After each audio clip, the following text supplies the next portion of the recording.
For those of you who are not familiar, NutriBullet is the easy-to-use, easy-to-clean, affordable blender. NutriBullet has sold more than 60 million units worldwide, and once you've used one, it's easy to see why. With other blenders, cleanup can be a pain. Sometimes it might make you feel like you need a dedicated cleanup crew after each use. With the NutriBullet, cleanup is truly hassle-free. NutriBullet's signature blending process transforms high-fiber fruits, veggies, nuts, and seeds into silky, nutrition-dense smoothies that are easy to digest and absorb. The NutriBullet blender combo is the most versatile NutriBullet, allowing you to effortlessly switch between single-serve and full-size blending. I love my NutriBullet, and if you guys don't have one, you are truly, truly missing out. My smoothies and my soups have been on point this week. Go to NutriBullet.com and use promo code THINK for 20% off your order. Once again, that's NutriBullet.com and use promo code THINK for 20% off. If you don't have a NutriBullet in your kitchen, you're missing out. America's online butcher. With GoodChop, you get a flexible monthly subscription plan for high-quality American meat and seafood. Choose a medium or large plan and enjoy your favorite cuts of beef, chicken, pork, and seafood. Delivered flash frozen for freshness and sealed with dry ice inside an insulated box. GoodChop offers convenient, contact-free delivery right to your doorstep. Order fully customizable boxes. Choose beef, chicken, seafood, and pork products you like the most. For example, beef. You can order well-marbled Angus choice and prime cuts, or get delicious 100% grass-fed steaks, whatever you prefer.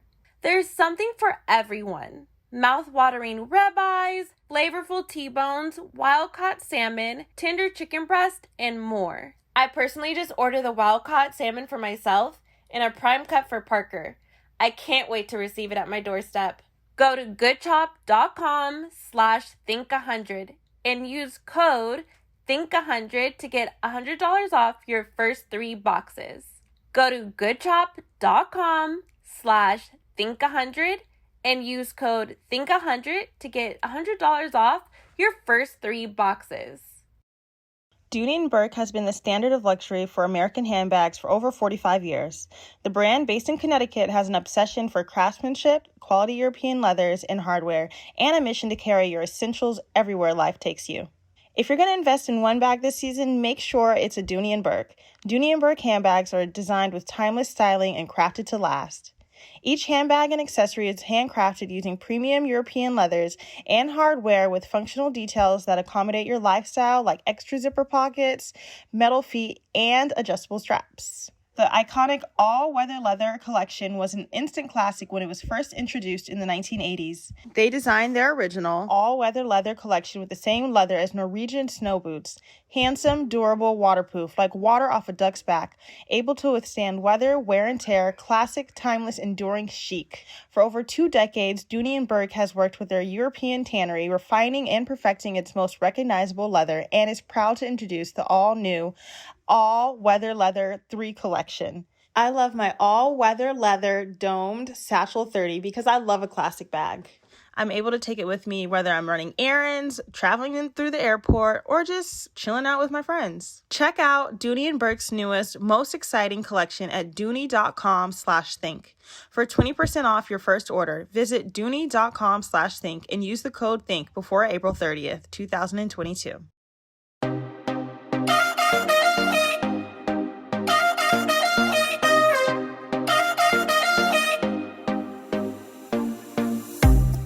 Welcome to the Think Loud Crew podcast. 3 moms getting real with parenthood, relationships, and the WTF moments of our daily lives. My name is R. Kyle Lynn. I'm Cheyenne. Shanan. Who's who, y'all? No. And I'm Dr. Cheyenne Bryant.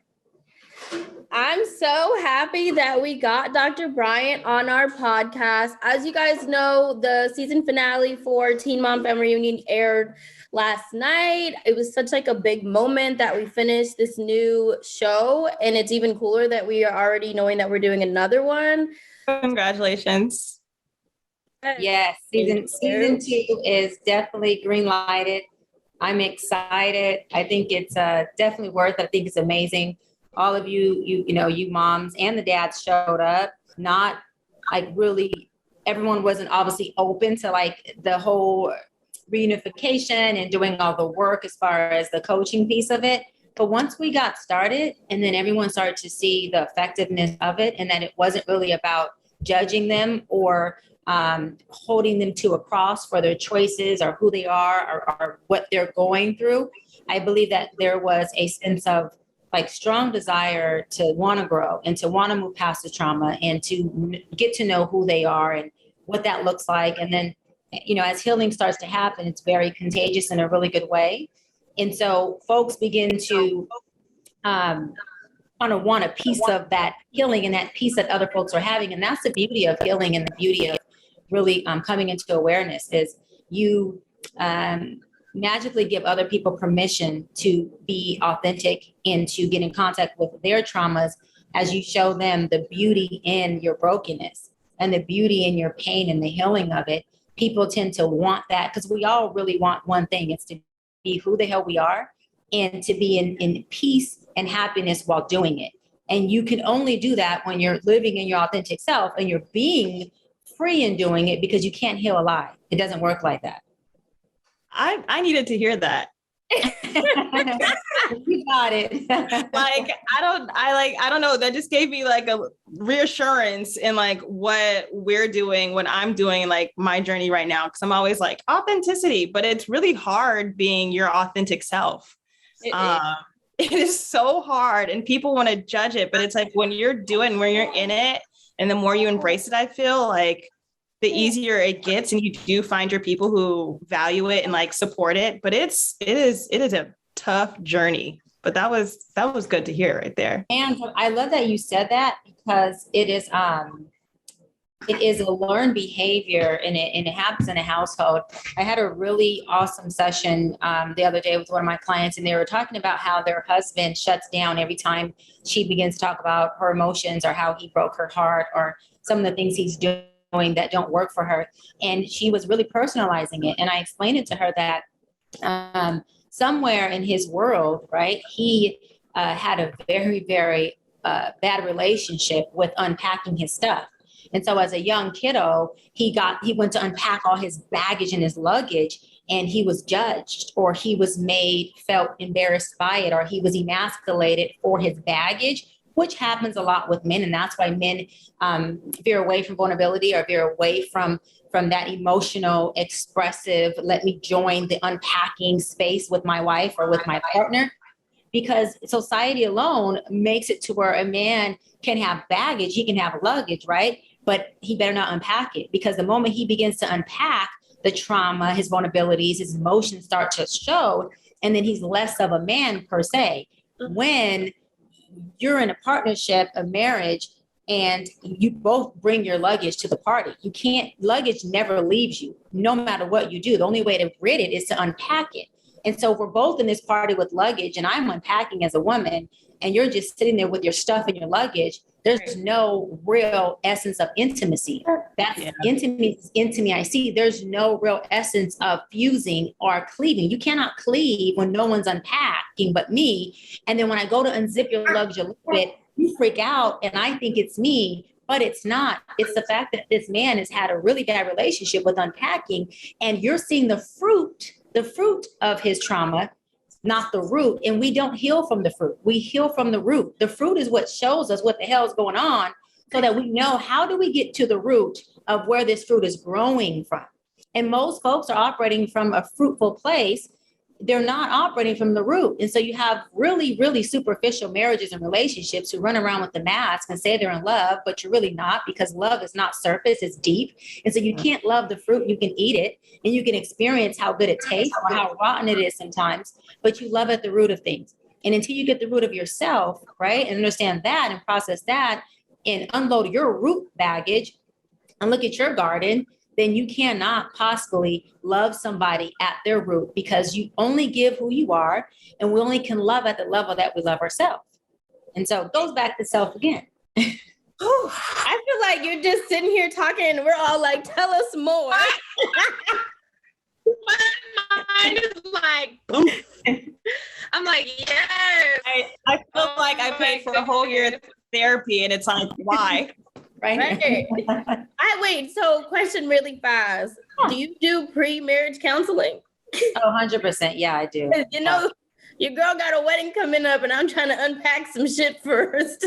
Yeah, I know. And you and Zach didn't get in the hot seat on the show. You guys went on a date instead. I was like, well, a date's fun, but the coaching hot seat is really where it's going to benefit them. They need the tools because y'all can date anywhere and the tools will make the dating actually that much more better. So yeah, a lot of people asked me after the show why Zach and I didn't have like a scene, a one-on-one scene with you. And I was like, we didn't, like the opportunity didn't really come towards us. I feel like a lot of times people look at us and think, oh, they're fine, that, you know, there's nothing wrong, but everybody has stuff wrong with them. So I hope in the next season, we get to sit down and talk to you.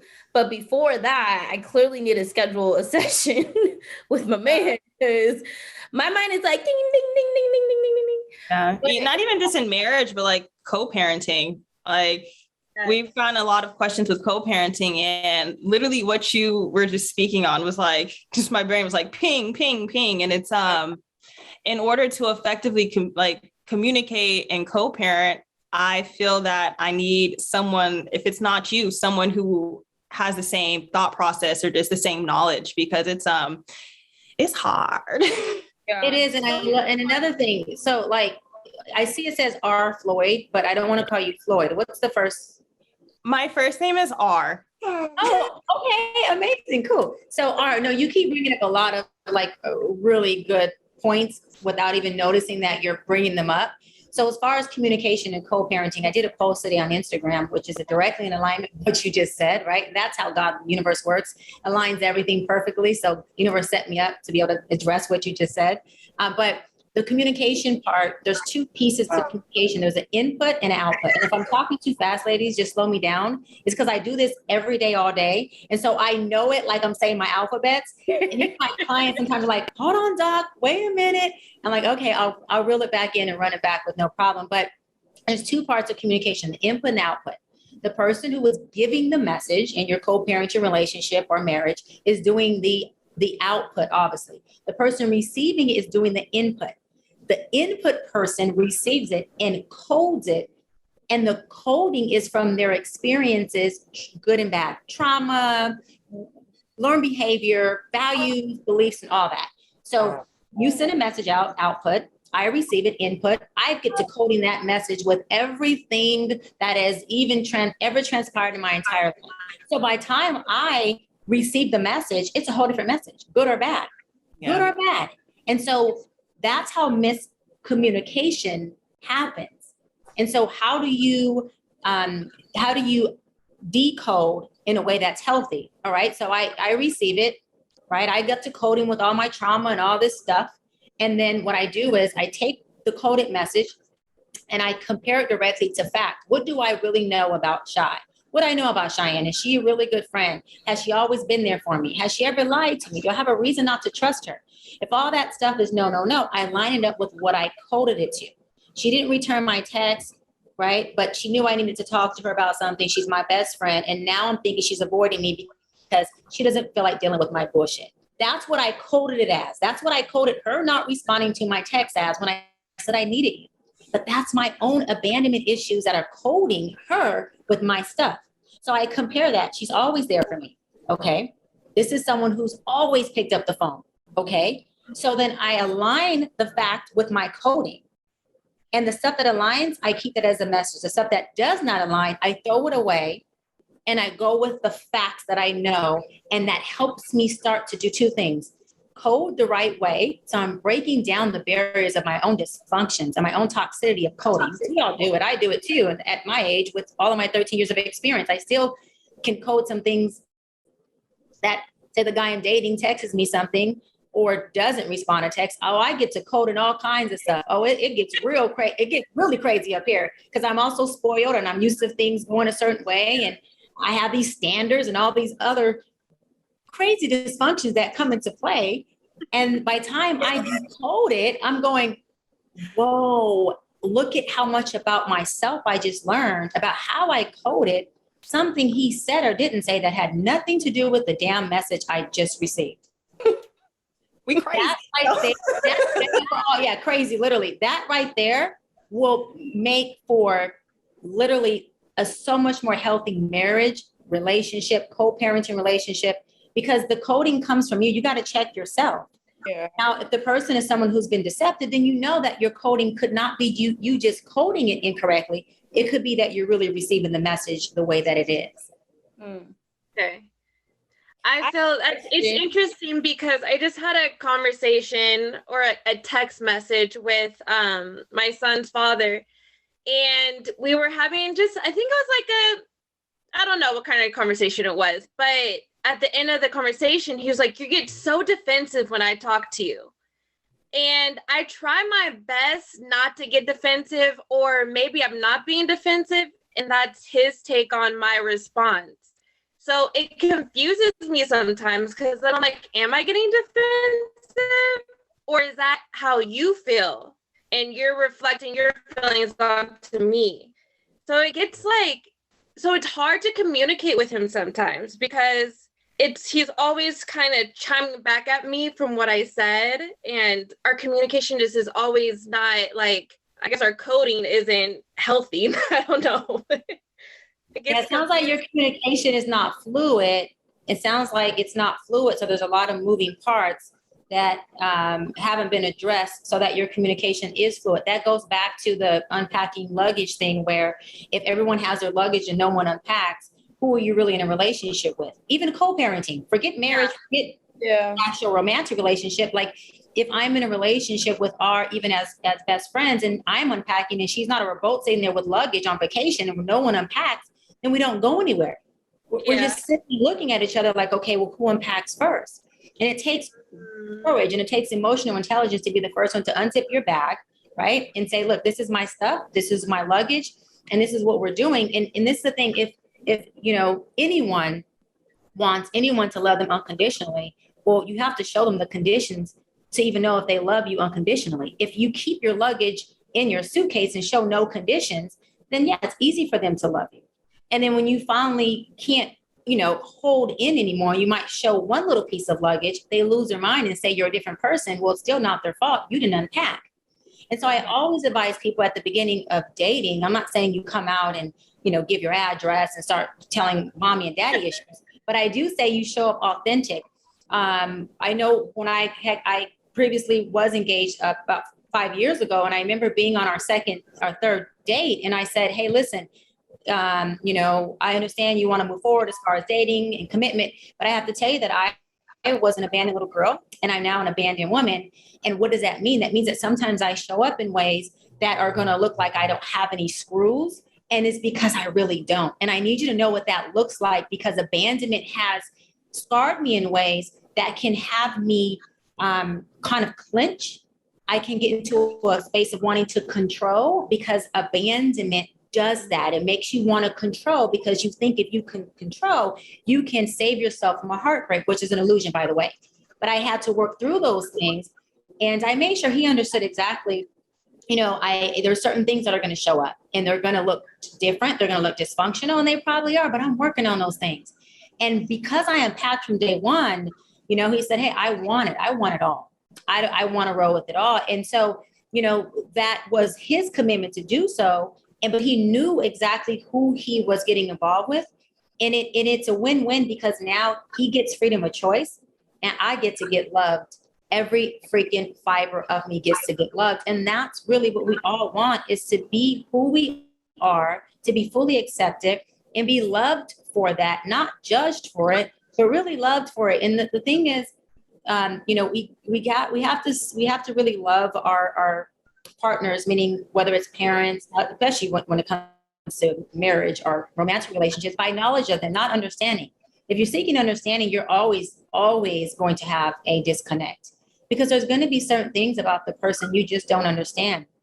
But again, if I can, learn to love you by knowing, like Shanan, I know these things about you. And so, for example, with you and your father of your child, if you know certain things about him and certain triggers, right? But maybe you don't understand them because they get on your nerves and they're just the most stupidest things to you ever.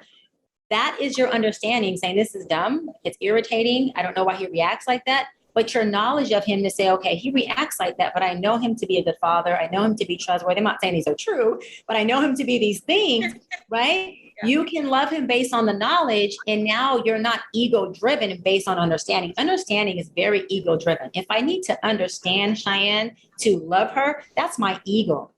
That's not unconditional. That's a condition of saying, if I understand you, I can love you. But if I don't understand you, then I'm sorry, we just can't have a friendship.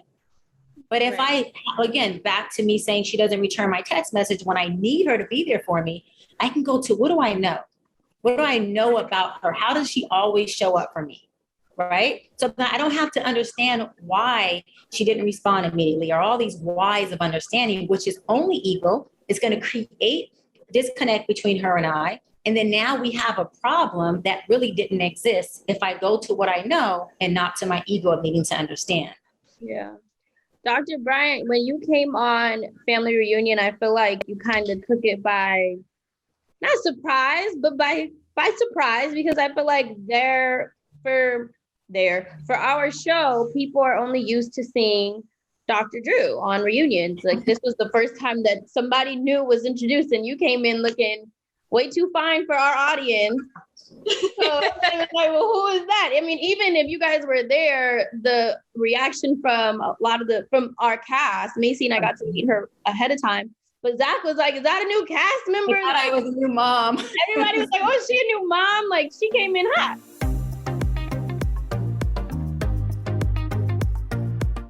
For those of you who are not familiar, NutriBullet is the easy-to-use, easy-to-clean, affordable blender. NutriBullet has sold more than 60 million units worldwide, and once you've used one, it's easy to see why.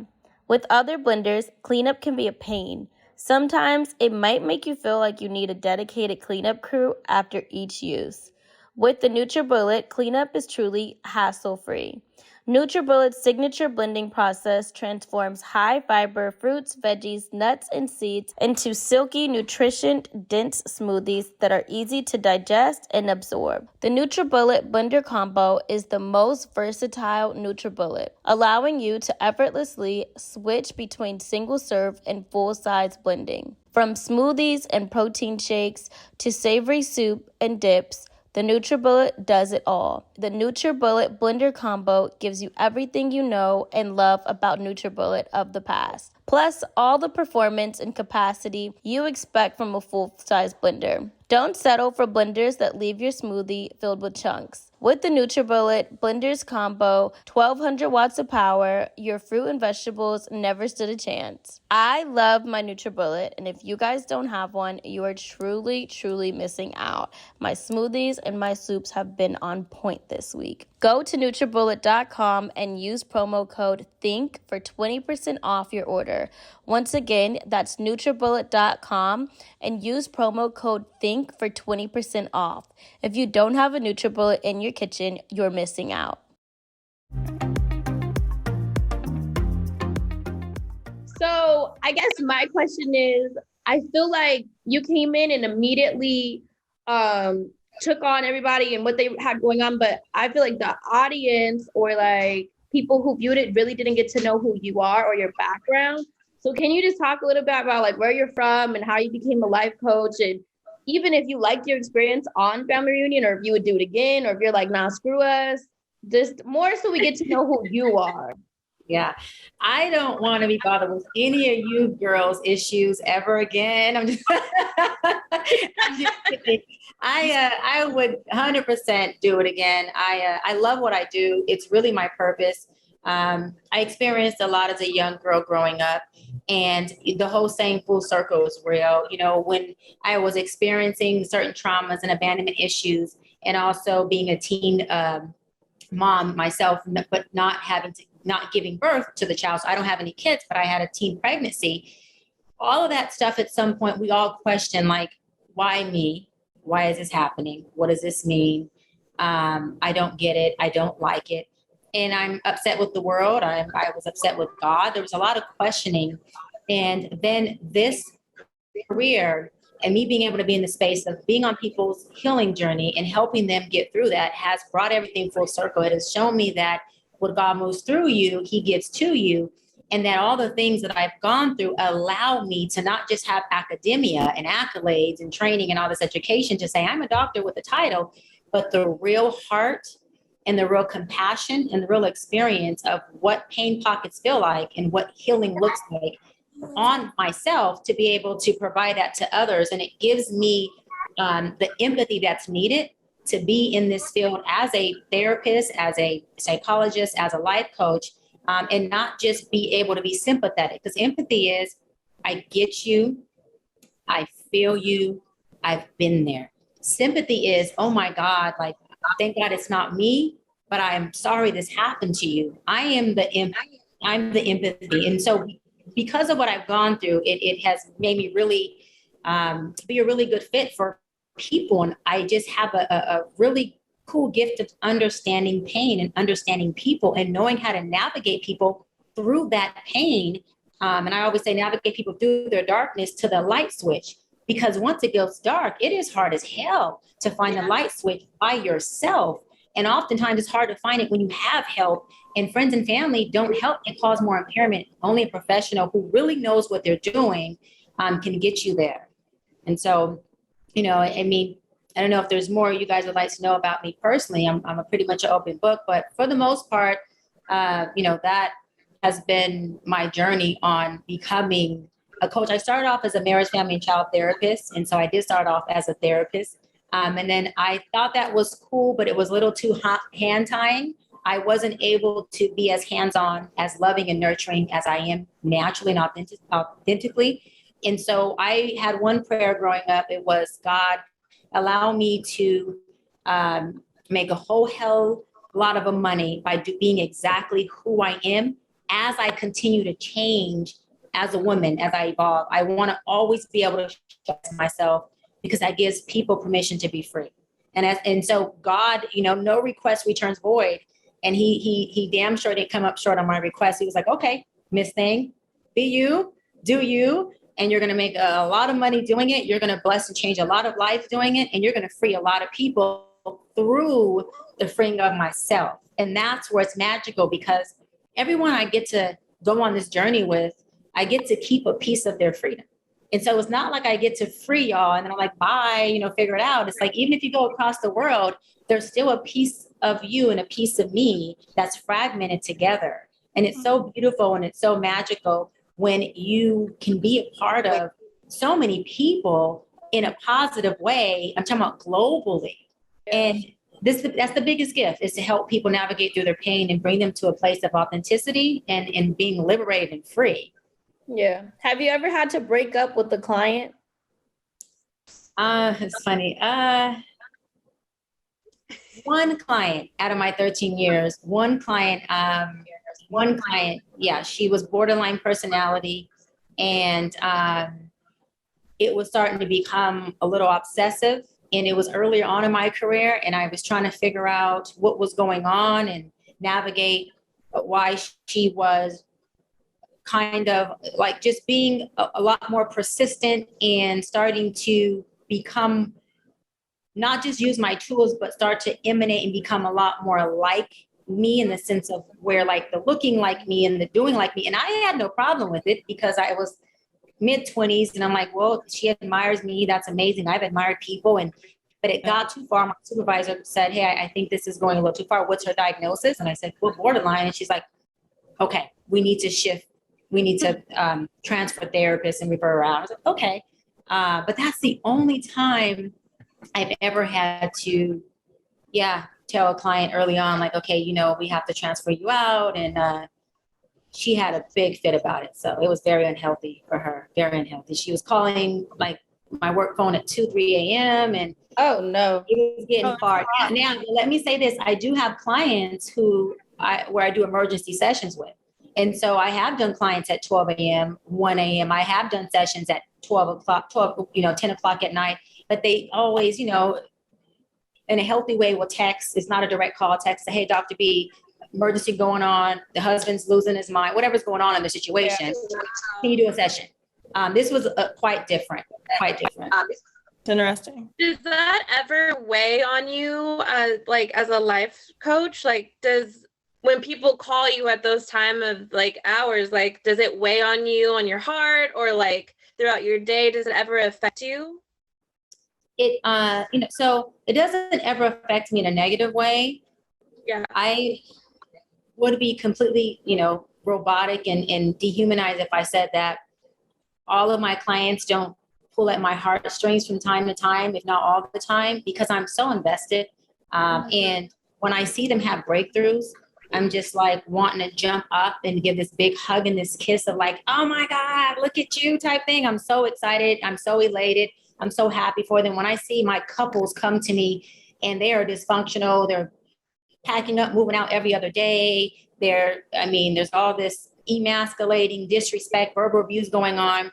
And then I see them 2 years later still with me. And they're now traveling the world. Their child is like 10 months old. They're living together. The man's now the breadwinner like he always wanted to be. When I start to see them use the tools, that just makes my heart literally smile. I have clients that have traveled together and then text me while they're traveling and say, Dr. B, we just used X, Y, and Z tool.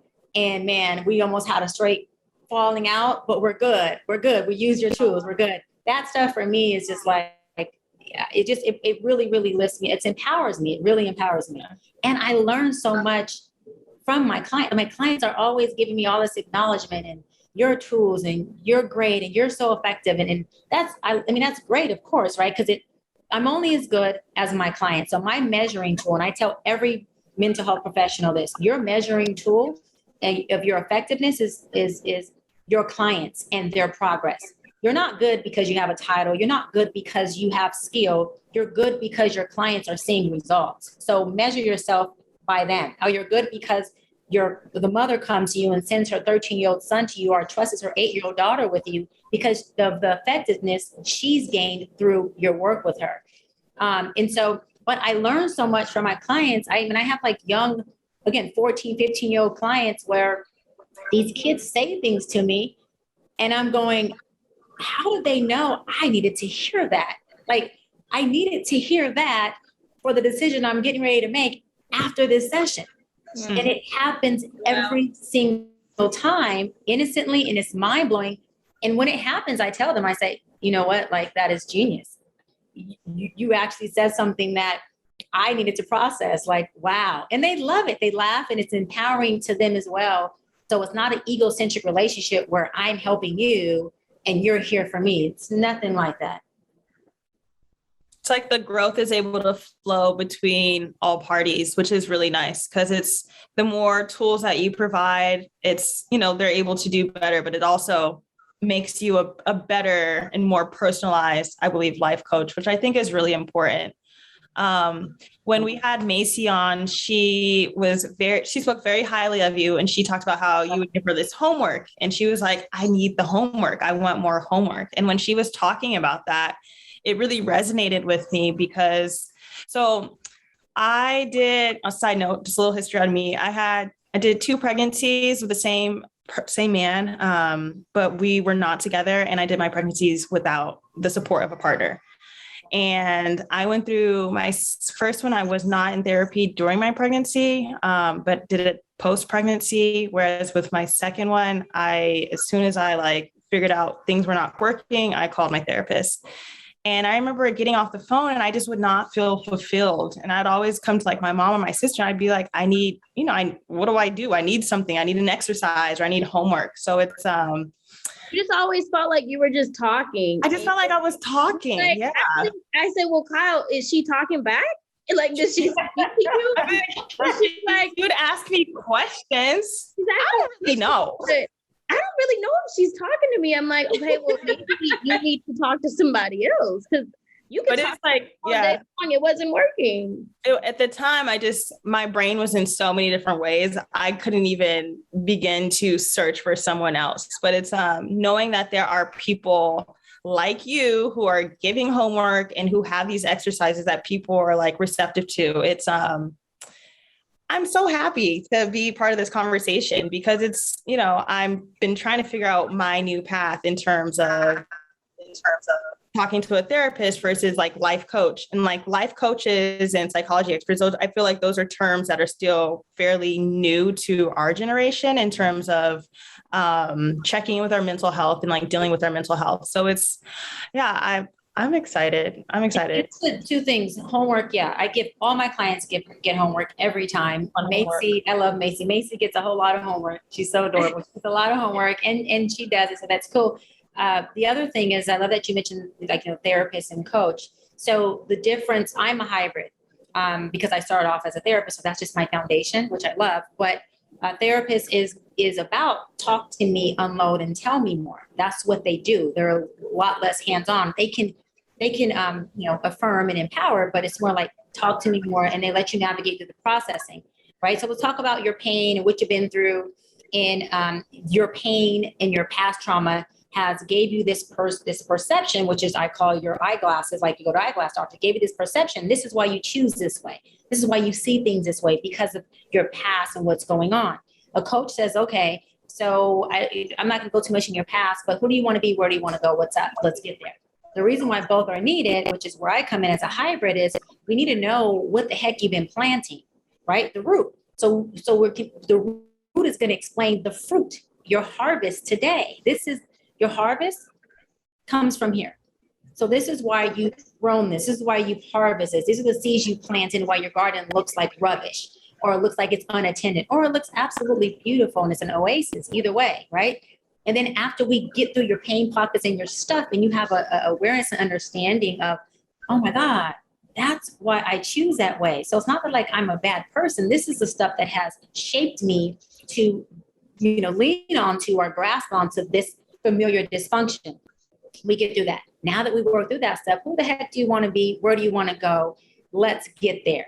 But we still will commingle sometimes the past formation of your traumas or your experiences so that we can associate them to why here you're not choosing correctly or why here you're out of alignment with what you want. That's a hybrid, and that's what I do. Versus having one, you're still missing the other application because a coach can get you there, and then guess what? You can't sustain it because you haven't processed why in the hell, you can get here and can't sustain marriage. A lot of women and men can get to down the aisle, but the divorce rate is high because they ain't sustaining their relationships.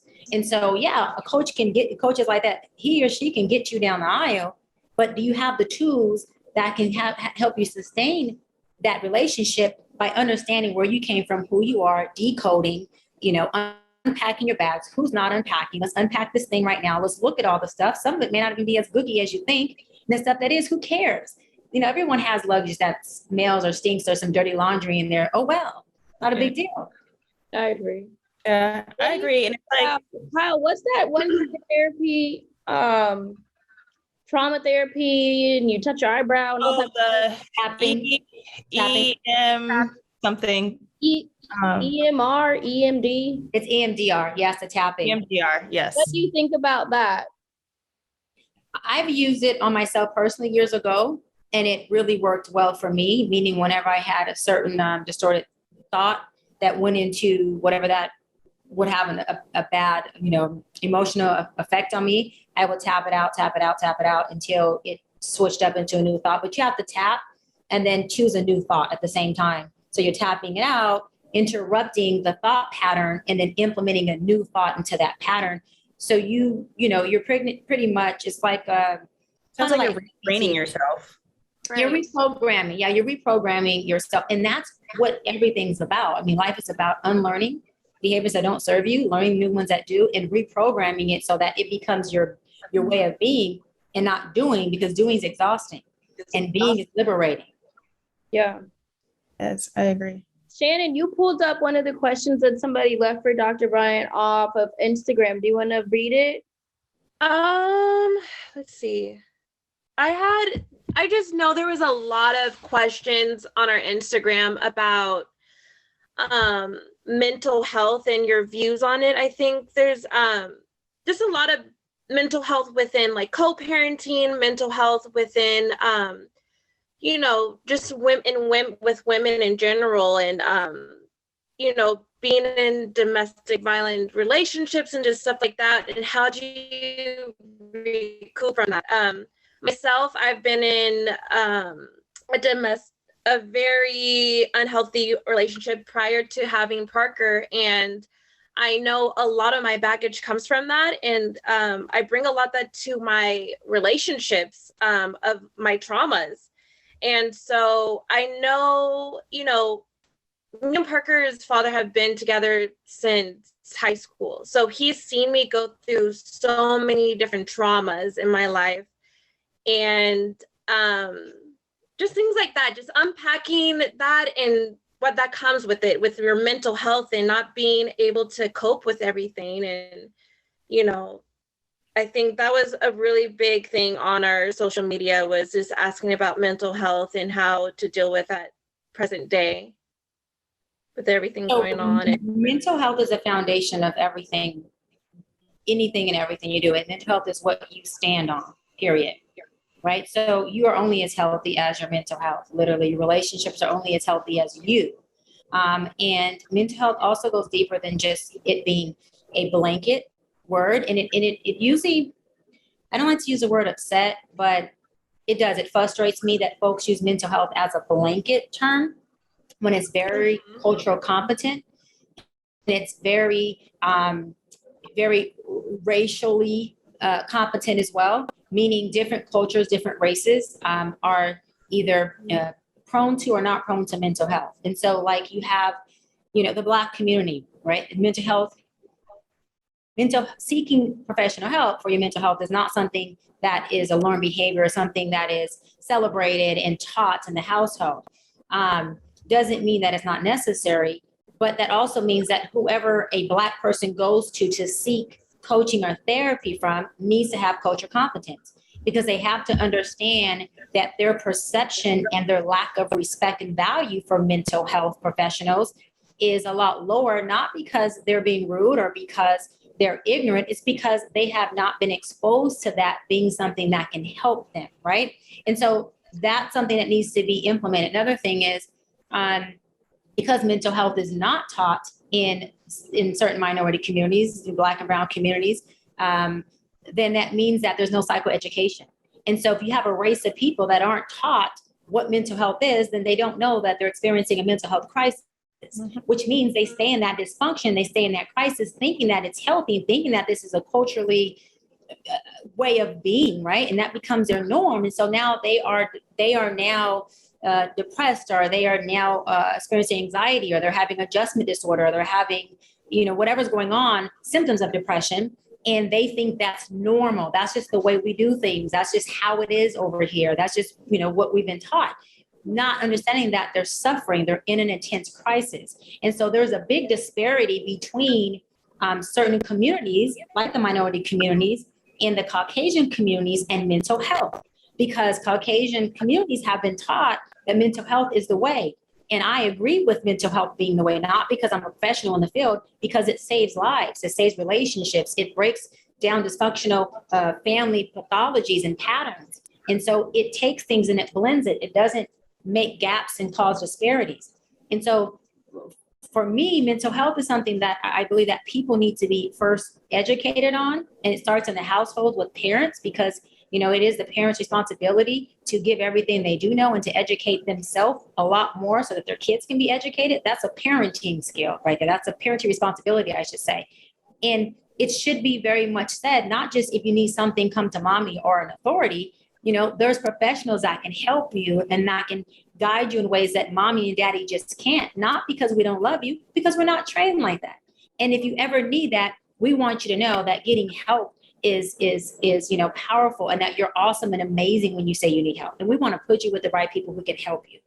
And if that is something that's taught early on, you have people who grow up and they have a better mental health, which means they choose better, which means they function better, and which means they can actually go on and pursue personal things like career and education with a lot clearer mind, and they're able to focus. Because again, when the lights are turned off in your mental health, they are turned off in every area of your life. And so it's really hard to have clarity and become successful at anything when you don't even know you're experiencing a crisis. And then the friends you talk to are just there trying to guide you, but the blind's leading the blind. And so everyone's in the dark going, I think the light switch is to the right.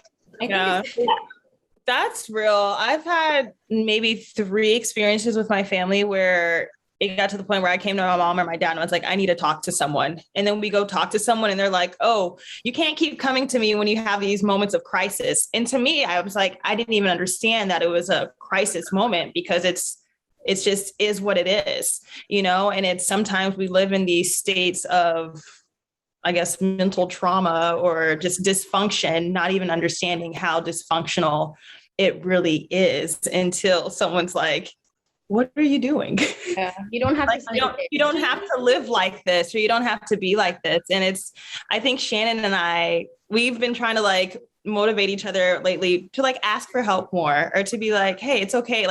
Our little pep talk sometimes is like, hey girl, let's ask for help. It's okay to ask for help, because I think sometimes it's,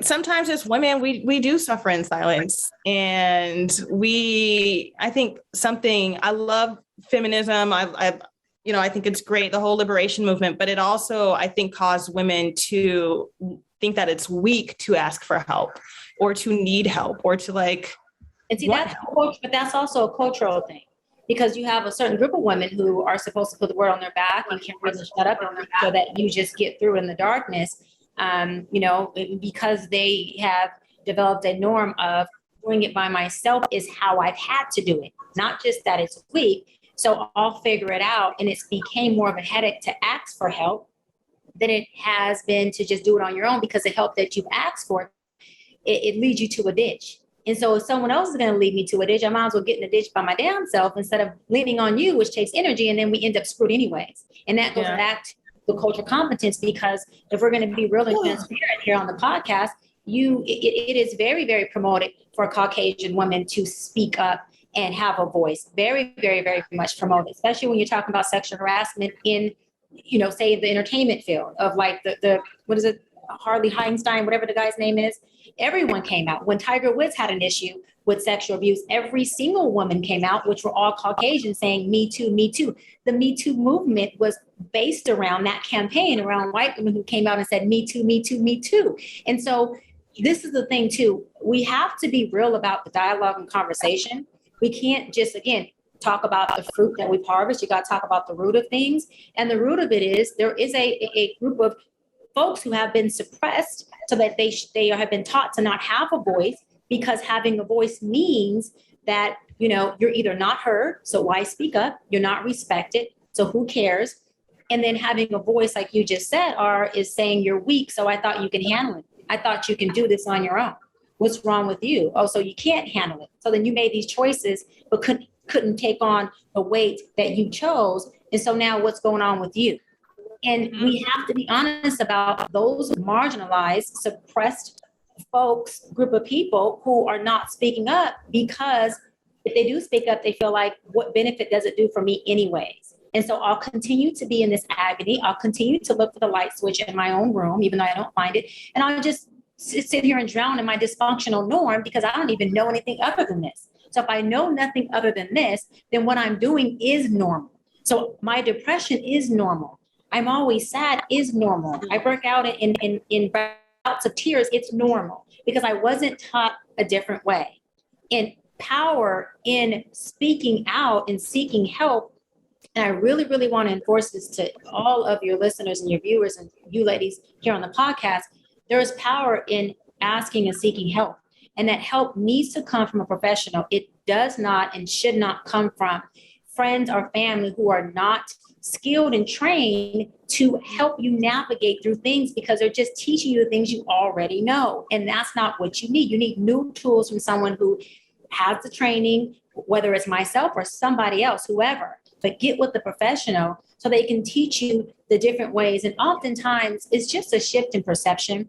I'm so serious. I had a session with another client, and he was talking about just a lot of things he was going on. And I said, hey, and I was able to use this Bible little fable with him because he believes in God. So with my clients, I won't use God or anything unless I know that's what they believe in and they're okay with it, because it's never okay to project my own beliefs on them. And so I said, hey, there's a little Bible story that's really short. I said where, I said, Paul was out in the water and he had his fishing net and he kept throwing in his net, He was catching nothing, not one fish.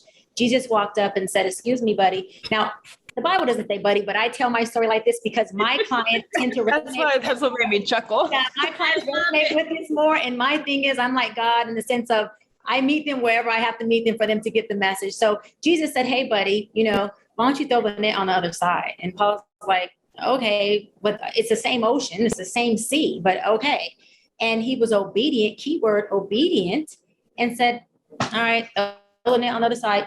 Oh, he's like, net's on this side, just throw the net on the other side. His entire net flooded with fish. It was so abundant that his whole boat was filled up with fish. While he was in his obedient act of what Jesus told him to do, Jesus left and cooked him a whole meal, a whole fish meal. Okay, when Paul got back to shore where Jesus cooked him a meal, Jesus said, guess what? Because you were obedient, you never have to be a fisher of fish ever again. I will make you a fisher of men. So the point of the story is all he did was shift his perception. He didn't get a new net. He didn't get a new boat. He didn't get a new person. He didn't change up anything, but his perception. He took his net in the same boat, the same net, the same ocean.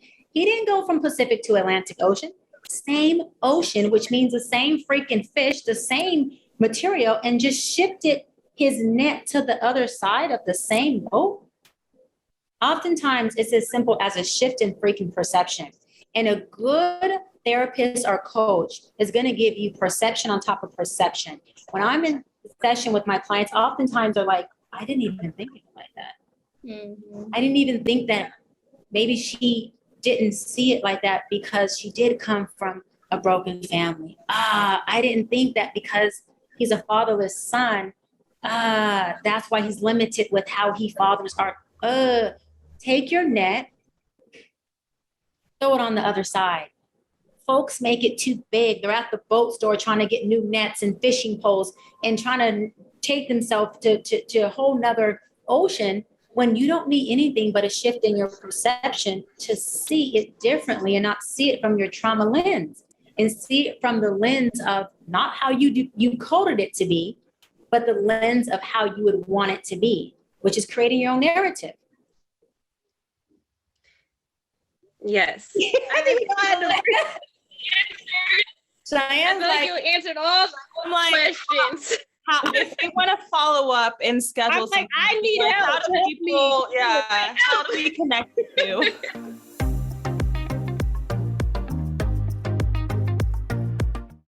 America's online butcher. With GoodChop, you get a flexible monthly subscription plan for high-quality American meat and seafood.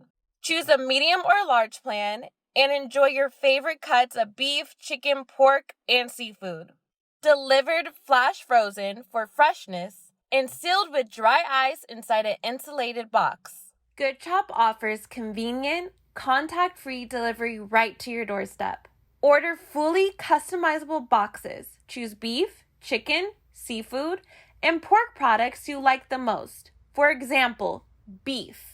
You can order well-marbled Angus choice and prime cuts, or get delicious 100% grass-fed steaks, whatever you prefer. Seafood, sustainable and wild-caught, whether you want salmon, Pacific cod, or something else.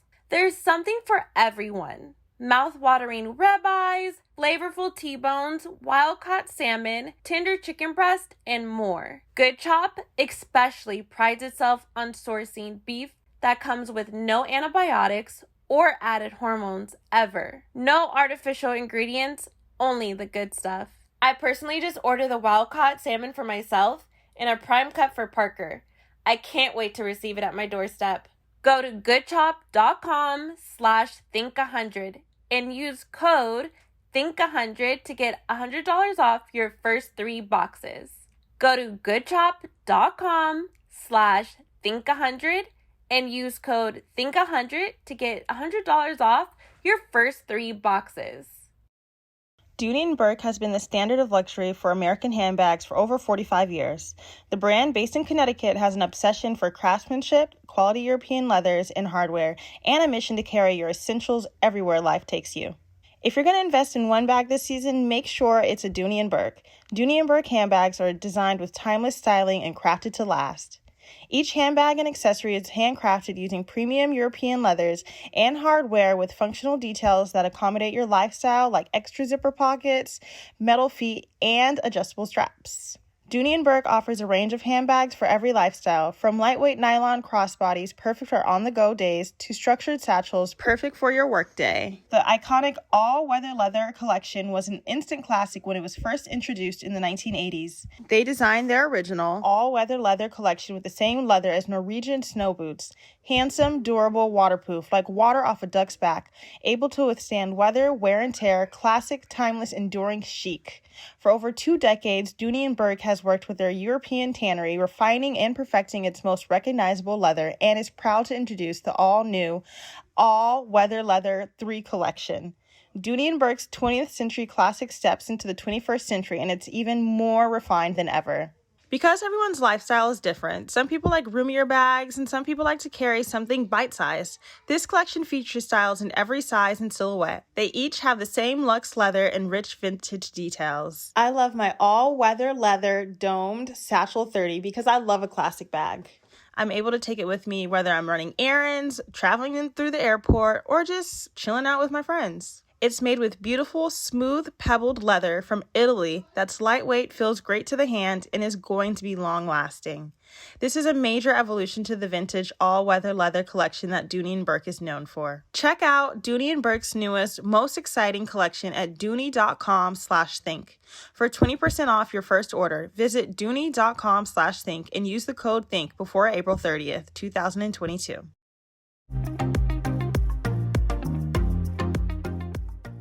I feel like you answered the other question that I was going to have for you is breaking generational cycles. I feel like that just answered everything that my next question, because it's just having a different perception of everything. Yeah. And Bryant, I know you had a hard out at 3. We have about 3 more minutes because my session has been moved up about 15. Look at God, 15 minutes. My session was moved up. That's alignment. But it's about being open too, right? And understand your ideologies were shaped from all that you've been. And if you want to be different, then you have to be open to those ideologies being broken. Really quick though, when your ideologies start to become broken, it's very heartbreaking. It's very heartbreaking. And that's where the shift in a healthy perception will save you, because if you're a little girl who has this ideology of a certain, Ashley said it perfect in session on the show. She said, it just doesn't fit my idea of marriage. I said, well, what was your idea of marriage? And she gave her idea. By the end of our session, Ashley had a completely shift in perception on marriage. And she had a breakthrough. It didn't have to look like bar with tears. Okay, her breakthrough wasn't with tears. Her breakthrough was very internal for her. And she had a breakthrough in that moment and realized, I need to check my venom at the door, right? And my idea of marriage may not be the idea that I want anyways.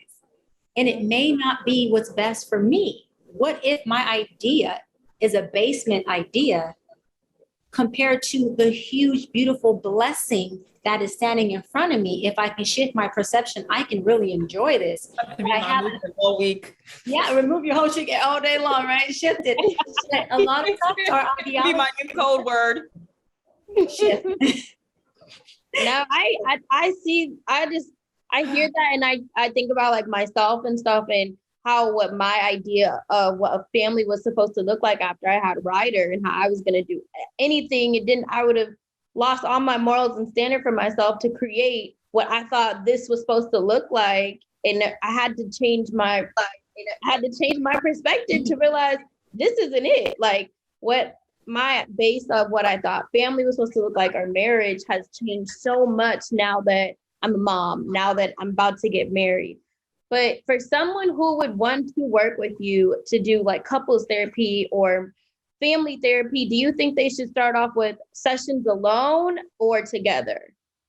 I love that question. That's a great question. So it's definitely should be both go to the same therapist or coach. All my clients come to me, the same coach, because then you get two different modalities. You get totally different tools. And so each person should go individually, right? 1 week, both go individually. The next week, couples, individually, couples, individually, couples. And it works really well that way because you get to unpack, because everything is about self. So you work on your own self tools and you come together and you guys have two different toolboxes, your toolbox for yourself, and then you guys' toolbox together. And while we're talking about ideologies, just to self-disclose, I used to have this ideology that as a married couple, at least my husband and I, right, when I do get married, that we need to have one toolbox. Because if we had two different toolboxes for ourselves and then one together, I felt defused and disconnected from him. One toolbox, one everything, otherwise we're disconnected. But that's the abandoned little girl in me that says, if we have anything separate, I can't breathe, I'm underwater, I'm abandoned, you're triggering me. It took me to do my work. It took my amazing, awesome clients to come in, and while they don't think they are, shift my perception to understand, wait a minute, there really are three toolboxes, mine's, his, and ours. And there's nothing abandonment about that. Those are just my coding triggers that's making it what it's not. I'm making it my childhood experience of feeling disconnected. But this is not my childhood experience. I'm a woman and I can do this. And so those are the differences in your ideologies. You're bringing in the young kiddo ideology that doesn't work for what you're doing. Now they're calling me. So we got to wrap up. But I think yeah, no problem. This is so good. I'm happy y'all are doing this. And I hope you bring more awareness too, as far as like mental health and depression for the folks who are hearing. And that's one thing I loved about the show is that they, they use, of course, it's for entertainment and we get that, but they also were able to show the growth and the healing and how important that is. So that people can learn, because so many folks are, in my DMs, in my emails, saying that they have learned so much from each individual session. And I've had people send videos of them in tears saying the tools that you gave Macy, the tools that you gave Ashley, or, Bar has changed my life, and thank you. And that's the whole point of what I am doing. And that's the whole point of me even agreeing to be on the show, was as long as I can continue to use, their lives, because you guys are so courageous and bold to even share your lives amongst millions of people. You really are. So kudos to you for that. I admire you for that. As long as their lives and their stories can change the world, sign me up. Sign me up. And that's what it did. So that's exciting. I love that. Thank you so much for joining us today. I'm for sure about to go on your Instagram and click the link, and Zach and I are going to sign up. Zach? I'm ready. Hi, Zach. I'm ready. I said we're gonna sign up for a session. You see what I'm dealing with? Yes, he doesn't want. He's not ready to unpack his luggage, but he will. He has no choice. That's it. Well, this is what you're choosing in life. Thank you so much for coming all on amazing. Yeah, absolutely. And so hopefully at some point, if y'all want me to come back and talk more about the mental health aspects and different coding and different approaches and get some question build up, I'd love to be able to do that. But thank you for having me on. This was amazing. Thank you. We're for sure going to have Dr. Bryant back on with us, y'all, because I feel like I need to go and have a good cry session. And then I feel like I just had a session. I was like, this was a group session. So love you, ladies. And thank you. Talk to you soon. Bye. Bye. Oh my God, y'all. I feel like I couldn't get my words out. I was so excited. I was so happy to just listen. In my head, I'm like, I need help. Oh shit, I really need help. Just talking about the decoding and the decoding part, but then even talking about how we live with just the fruit on top, and we never get down to the root where the fruit is growing from. And that kind of blew my mind. I'm like, that's really true. It's crazy. The coding thing stuck with me because there's definitely times where I feel like I'll read something that Zach will send me or read a text in the way that I code it is not the intention of what his text is. And then I'll come home already with my attitude or ready for war. And he's looking at me like, what happened to you? And I'm like in my head thinking, you came at me earlier. And he's looking at me like, girl, no, I didn't. So I feel like when she was talking about coding, it's all reflective as to things that you haven't unpacked previous to even receiving that message. Yeah, no, I can relate too. I guess, yeah. Did he just hand you a naked baby? He has clothes on, but Messier thinks he's hot in his clothes, so he like unzips No, him. I totally agree with that because I feel like that's when I talk to Robert, I feel like I might be really defensive because we haven't unpacked anything. We have so much luggage. And sometimes I do feel like maybe I've unpacked things and he hasn't. So he holds on to the old Shanan. And I'm like, dude, but I'm not talking to you in that manner. Or I'm not trying to ruffle your feathers. But on both sides, we code differently. Yeah. So I feel like you've been pretty open with the podcast as far as like your journey with therapy, and recently like you guys broke up or whatever. Fuck her. Would Dr. Bryant no homework that you would be interested in like doing a session with now that you've like met her and stuff? What do you think? Oh, I'm going to go see how I can schedule a personal session. I'm also going to say, hey, Messier, we need to do some co-parenting sessions because for me, like, I want to unpack, like, regardless if we're together or not, like we're literally stuck with each other for life because we share 2 children and our problems will be passed on to them. And I'm not trying to pass on these kind of problems, you know. Yeah, I feel like part of my journey in life within the last, how old am I? 32. So since like, dang, I just felt old. Like the last 14 years, I would say, I've spent a great amount of time working on unpacking, unlearning, and learning new things. And that's been from family to education to, ideas on the world. So it's I think I have a hard time now because I'm like, oh, you want to unpack? Like, let's unpack. And I'm dealing with someone who's not necessarily ready to unpack or doesn't know what unpacking is. Like you have to check yourself to realize, like, are you unpacking in the healthiest manner? Yeah. You know what I mean? Like, I feel like you have to almost be taught how to unpack. You have to be taught. And I don't know if I've necessarily been taught how to unpack in the correct way. I feel like in the correct way. I don't know, right. I agree. I think having a life coach, having someone actually guide you through it is much better because I've read book, like when I tell you I've read book that this little on breaking trauma to like this thick on like how to like break, the cycles of breaking generational or like family trauma, historical trauma, but then also how to like change your thought process or like evolve your mental state. It's a lot of information. And unless, like, I agree, unless you're trained in it and you know how to be effective in it due to training, you can't take it on by yourself. But I like that she's a hybrid. I like that she has the therapy background and then the life coach aspect, because I do feel like it goes hand in hand. I feel like for me, I kept telling Zach, like, I want to do marriage counseling before we get married. I feel like just to have an even better foundation than what we have, I think it's important. But it was also important to me to find somebody that Zach would be receptive to. Yeah. I feel like sticking us in front of some old man or some old lady might not be the best fit for us, because I just don't think it is. Like, sometimes they come off super judgmental, or it's like you just feel like, why am I sitting here talking to this old person? Some ageism there. Right, but I feel like with Dr. Bryant, the way that she's like, I give you guys tools and homework and things to think about and stuff, and it clearly seems like it's a back and forth relationship and not just a spilling out our issues.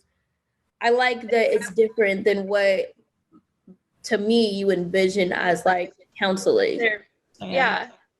I think the hybrid is cool too, because then she's going to give you, tools to go back with for you guys to work on and stuff like that. I thought it was really interesting to hear that, because when I went through therapy during the pandemic, I had an energy healer therapist. So a lot of my therapy was based on me feeling like the vibrations in my in my hands and her telling me to stop and ground myself and stuff like that.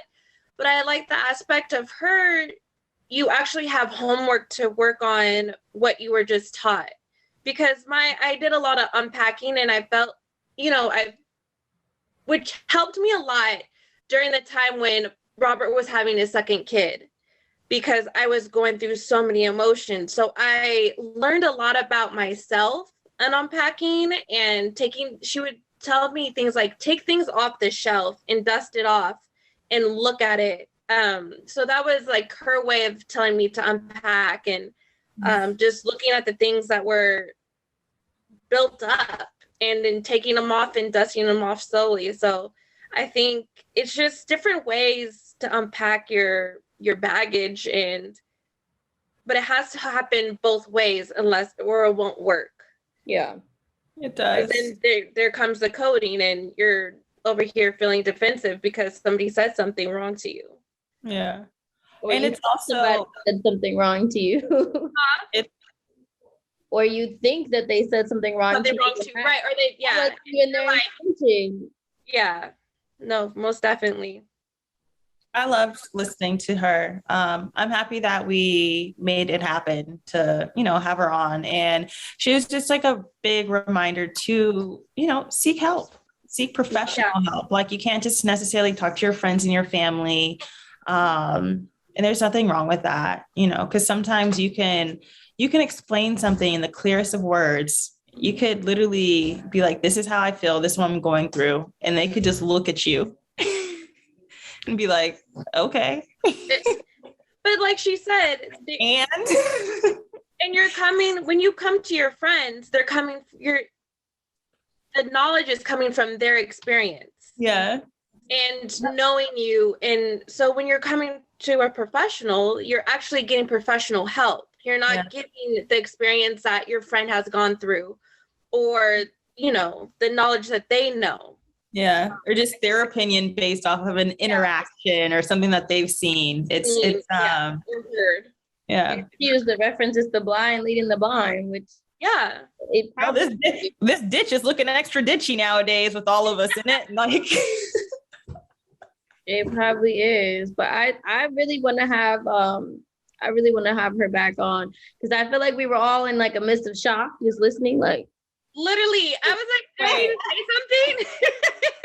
I think it would be really cool if we all did a session with her, and even did some couple sessions, so that we could actually be able to speak on her direct techniques and like how it's effectively, I'm manifesting this effective word, effectively benefited our situations, relationships. Shanan, are you open to that?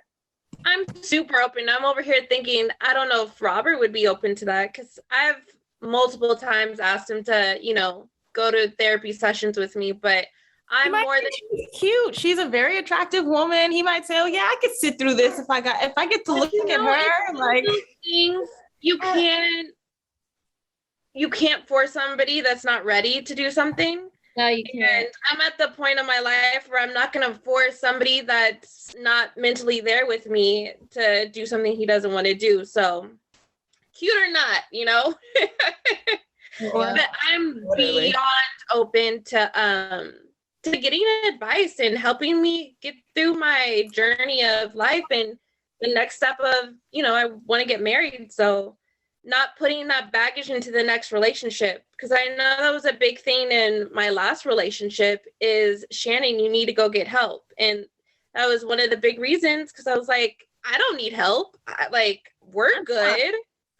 I'm fine. But he was like, dude, you can't keep coming to me. And it was, during the time when Robert was having his second kid. And, my emotions were going to my relationship, and it was really hindering our relationship. So he was like, dude, can you please seek other help? Because I cannot help you at this moment. Yeah. And I totally respected that. So it's always nice when you have a partner who is supportive of seeking help or like getting help, Yeah. Those moments really make a difference. But I for sure am ready, for more unbagging. I think I am too. I think I want some like I don't know. Lately, I feel like I've just been kind of like at this stagnant place. And I feel like maybe like getting help or talking to someone will help me get out of like whatever is in my head. Yeah. I think so. There. So I have been working with a postnatal care specialist who specializes in the mother post-pregnancy and the recovery. And I'm currently reading her book, and I've been doing like online sessions with her and been doing some in-person sessions with her just because I've been experiencing some postpartum things. I don't know what the word is. And it's honestly been so eye-opening. Like I was feeling kind of in a stagnant place. And I was like, I can't sit here and talk about getting help if I'm not going to help myself, Yeah. So I've been dealing with her lately, and it's honestly going back to, referring to Dr. B, just that change of perspective. It's really been helping me get through these times, like through these moments. Cause it's, okay. My child is like, be my friend. I don't know. I don't know where I was going with that. Yeah. I just want y'all to know it's okay to ask for help. That's all I have to say. Like seek help. That she said that. I feel like we're like, yes, change perspective. Oh, seriously. It's gonna be my new code word. I'm so serious. Not even a word. Hey, excuse me? We fishing over. Y'all got some WTFs? Words of advice, or did Dr. Bryant literally give us all the advice we need? I feel like she gave us all the advice. I think that this was really cool doing our episodes differently the past few weeks. So I appreciate you guys for tuning in on a different day than what we're used to. We are going to go back to having our episodes on the normal day that they come out, which is on Mondays. We only did this because the Teen Mom Family Reunion so that we could talk about the show and stuff. I watched the season finale. They haven't seen it yet because I sent them the wrong link. But it was really, I feel like it was a good ending to a script that had so many unknowns. Almost done. We didn't know what we were getting ourselves into, honestly. And I feel like watching last night was like the conclusion to like, the kumbaya. We were all at a bonfire and talking about like how we got to this bonfire basically. And it felt good to watch. Like, sometimes when you see yourself and you're like, oh, I'm proud of that girl. Were you proud of yourself, Cheyenne? I think I was, because during that time of filming Teen Mom, like Ace was so young and I had so much going on in my personal life. And I just didn't know how I would come across on camera because mentally I just wasn't there. And I'm proud of myself for even putting myself in that situation. So I'm happy with it. I'm happy that we're doing it again because I feel like I'll be a better version of myself by that time. But I'm proud of you, Cheyenne, because you did do a lot during that time. So I'm really proud of you. I was really happy to have Ace during that time. They showed Ace last night. He looked so little. I'm like, bro, he was tiny. He was tiny. Tiny. He was a little. I remember. I had a session with Kyle during that time. But I feel like Dr. Bryant took all the advice any of us could give, but I don't have a WTF. My advice would be to hit up Dr. Bryant. Oh, my WTF. Y'all, I flew to DC with 2 kids and I was having really bad anxiety leading up to it. And I was really nervous at the airport because right now Boz is in this like, let me run phase of my life. And it's, he thinks it's fun and jokes. So I bought one of those like little wrist connectors for a few of us. And Cheyenne was like, you gonna put my son on a leash? And his dad was like, don't do that. And I was like, yeah, but you're not the one who's having this trip with a 3-year-old and a 4-month-old. I didn't put him on a leash. It wasn't a leash. It was a wrist connector. It's like we were connected at our wrist. Boz wanted to use it. He wanted to use it. And I felt like people were going to be so judgy. And I was like embarrassed to like I literally felt embarrassed to like put it on him. But at the same time, he was running around in the airport. He thought it was an obstacle course. He was like, Mom, look at me here. Look at me here. So at that point, and this is just at ticketing, I was like, oh, where's the blue thing? I need to put on because I just couldn't run. And I literally like mentally, I was really scared to fly. And I haven't flown in a while just with COVID and everything. And now it's like 2 kids. And I've been traveling my entire life. Like I love flying is easy for me. It's not like a scary thing. So that was just a new experience. But while we made it to the gate and then Bob, sorry. it's okay. Nair had a blowout. So had a blowout. And then I ordered food, paid for food. And after we had the blowout, I forgot my food and we came and sat back down. And by the time I was like, oh, go get your food, Boz was settled, Zaire was settled. And I was looking around like, can I please ask somebody to like, go get my food? Because it was literally right. It was right there. And so I didn't eat because, this mom was had a few loose screws. But yeah, that was my WTF. Just flying with 2 kids. But we made it, y'all. I'm so proud of you. Yes, and now I'm here in DC. Yay! And it's the exciting news though. It's the first time that they're meeting Zaire. So it's a happy, it's a happy moment. It'll be a happy trip. Yeah. So good. What you got going on, Shannon? I don't really have anything. I guess Parker, it's just funny. Parker is so observant of me. And recently he's just been telling me about myself. Like on Valentine's Day, he told me, me and him, he was my little date and my hair was messy. So he told me, he said, Mom, your hair looks really crazy. Aren't you going to go do it? And I said, no, Parker, this is how I'm wearing my hair. He said, Mom, well, I like to look fancy and I guess your style is crazy. So, and he refused to take pictures with me on Valentine's Day. So present day, Parker's hilarious. I don't understand what my child is so particular. Like yesterday, my hair was really like just all over the place, and he said, "Mom, so your hair looks crazy. You're gonna go to work like that?" Is this why you were trimming your hair today? This is why my hair is straight now. He told me I look famous with my hair straight. He just kept touching it last night. He said, Mom, you look so famous. You look really famous. I said, do I, Park? So what do I look like when my hair's not straight? Because he was like, Mom, you're a hairstylist. You can't look crazy. I said, okay. That's right, Parker. Keep Mom in check.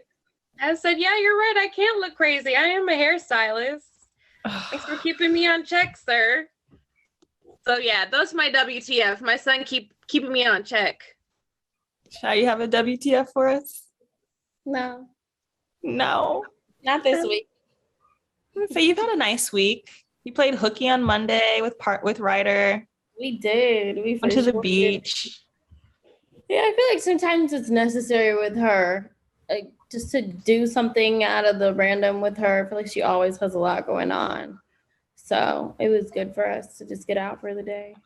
I agree. It was also Rare Disease Day. So in my mind, it was, that's Ryder's Day. We were going to celebrate anyway. So it was Ryder's Day. A good day for us to play hooky. But I'm really happy that we got to have Dr. Bryant on. I hope that we could do it again. And our schedule is going to be changing, like I said earlier, y'all. So make sure you tune in for the schedule change. And I hope you guys enjoyed like this little mini season that we had of Thursday episodes. Yes. Thursday episodes, yeah. Thursday. Yeah, don't forget to subscribe to the YouTube channel, follow the Instagram comment, page, review at Think Loud Crew. Please leave comments and reviews and rate us on like the podcast platforms because it helps us a lot more than what you guys think it does, I feel like. So please do that. And you can follow me at Shy Not Shy. You can follow me at R. Kyle Lynn. And you can follow me at Hair by Shanan C. And we need to go and sign up with Dr. B so that next time we're on, we can all be like, I got a tool. I got a tool. You got a tool? What's your homework? What's your homework? What's my homework? I unpacked today. All right, y'all. Thank you for tuning in. See you soon. Bye.